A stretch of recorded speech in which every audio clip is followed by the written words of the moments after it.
Back on the porch step. Episode 3 for Shedwars. Today we are talking about dirt. What do you choose for containers, as in soil? When you go to the store, they have a great big line of different soils or bag dirt or whatever you want to call it. How do you choose? How do you know which one is the best for what you need? There is potting mix, topsoil, potting soil, and garden soil. Here comes the chickens. What are you doing? Don't y'all know I'm trying to make a video here? Don't care. They just don't care. Okay. When you go to the garden center, there is potting mix, potting soil, topsoil, garden soil. Which ones do you choose for your containers? Well, here's a breakdown for it. Potting soil and potting mix are two different things. Do not get confused. Number one is potting soil. Potting soil is heavier. It may or may not contain soil at all.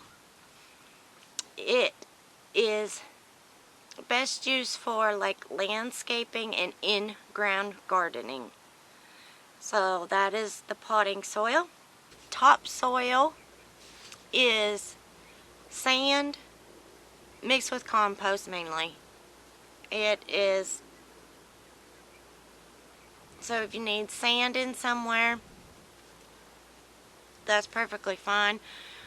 You can mix that with your native soil. If your native soil is heavier, clayey, you can mix the topsoil in with that. But that is best for in-ground also. Fixing holes in your yard, whatever it may be. Garden soil is an amendment that should be used with your native soil. So like you got, your in-ground garden, and you would like to add some organic materials, you can get a bag of garden soil.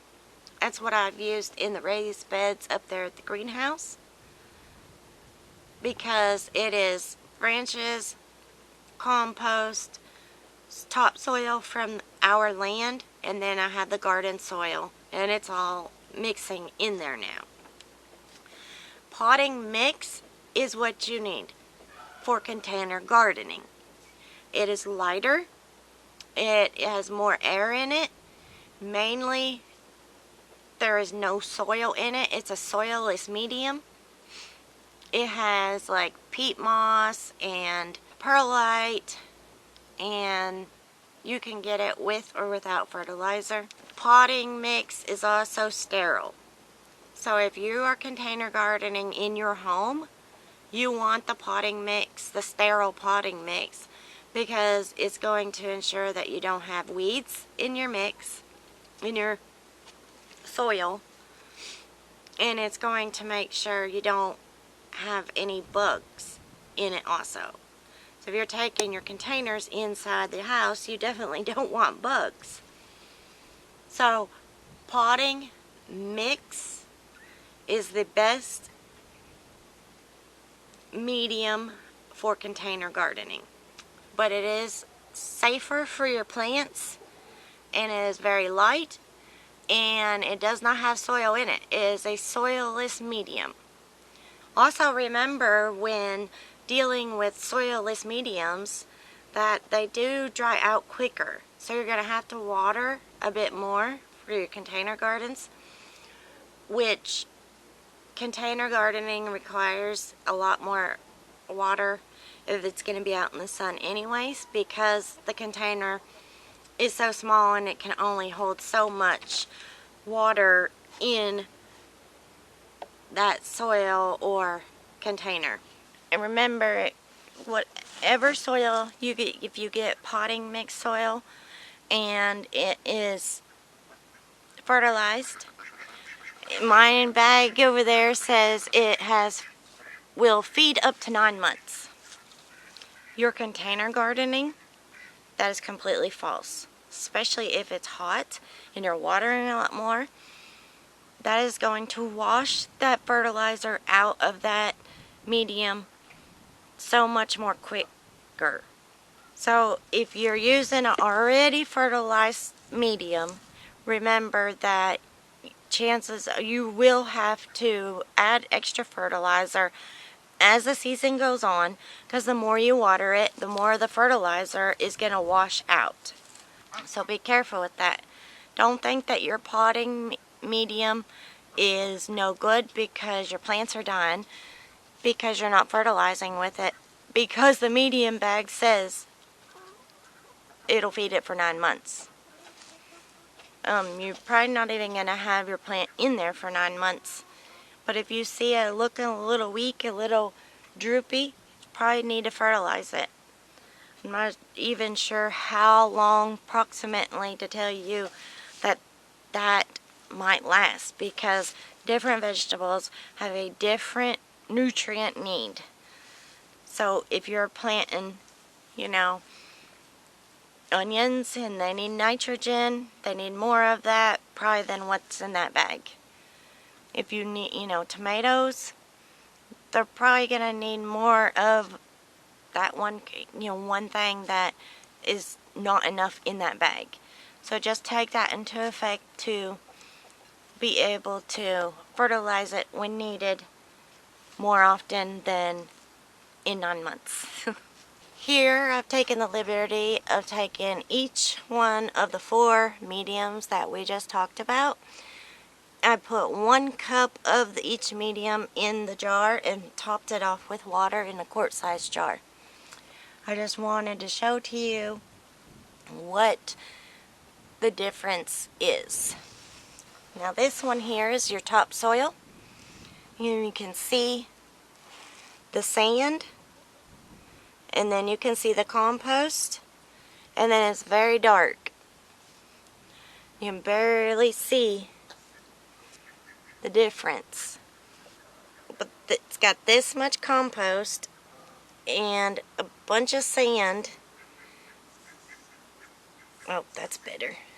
A bunch of sand down there in the compost, and then that's your topsoil. Here's your potting mix. There's 1 cup of potting mix, and you see how lighter it is where it's coming to the top. We can almost shake this up, and while we're sitting here talking, it'll separate that quickly. This one took forever to separate. This is your potting soil, the one we was just talking about, where this is best for in-ground gardening.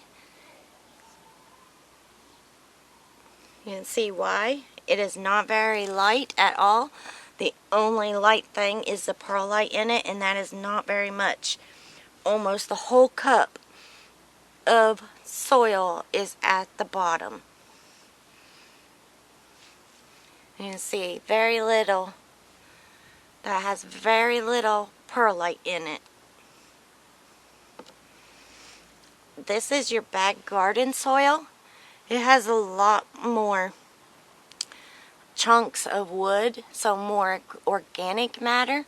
This is the one that you would amend your native soil, your native garden soil with, and you can see why. It's all on the bottom also, except a few little twigs up top there. I debated on whether or not to do our native soil, and it's clay, so I'm not sure how that would have turned out, but I didn't do it. This is your potting mix, your sterile potting mix. This right here is what you want to use in your containers.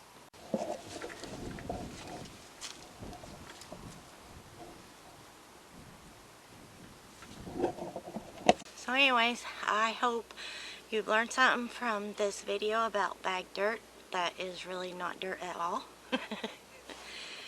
Mainly it is use the appropriate medium for your container so you have a great harvest of your fruits and vegetables. I just want people to succeed in growing their own food, and I'm trying to take to the appropriate steps and helping them do so. For our in-ground gardening, we use, our native soil mixed with our compost, which our soil test from that came back and everything is great in it except for the nitrogen. Nitrogen is low, so now we know all we have to add is nitrogen to our soil, and it is going to grow great fruits and vegetables. Prior to doing the soil test, we would have bought in all the amendments, added everything we thought we needed, and probably wouldn't have a successful